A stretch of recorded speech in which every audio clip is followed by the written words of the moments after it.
Gran Turismo 7 has been rated in Australia, and there's a reason why we should be excited. Polyphony Digital has a long history with delays that go back to the first Gran Turismo game. Revealed at the PlayStation 5 showcase last year, Gran Turismo 7 was expected to launch this year, but it got delayed to March 4th, 2022.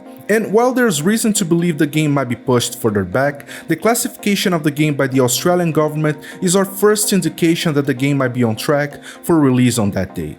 Now, I don't know the first thing about how ratings work in Australia, but the ESRB in the US usually rates games in two phases. The first one is a preliminary rating based off a long form submitted by the publisher where they go into detail about the premise of the game and its content. They usually also provide footage to illustrate some of the stuff presented in the form, and based on that information, the ESRB takes about a week to determine the preliminary rating for the game. This entire process doesn't require a game that's ready to be shipped. The report is done based on the information and footage provided by the publisher alone.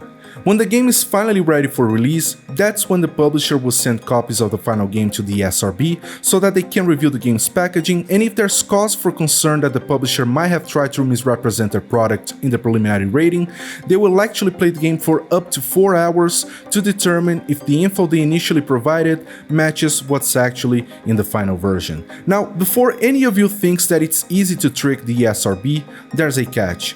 For starters, publishers need to pay a fee to get their game rated by the SRB, and if there's evidence of misrepresentation at some point, the publisher may get up to $1 million in fines on top of having their game recalled, and this is something most publishers will try to avoid. For games with Day 1 patches, the SRB has a system where they will periodically check on the new content to make sure that the final rating still applies. If ratings in Australia work the same, even if it's vaguely similar, then it shouldn't be too long before we see SRB ratings for Gran Turismo 7 go up, at which point the March 4th, 2022 release is as good as gold. That's all I have for this one. Hit the like button, subscribe to the channel, and I'll talk to you on the next one.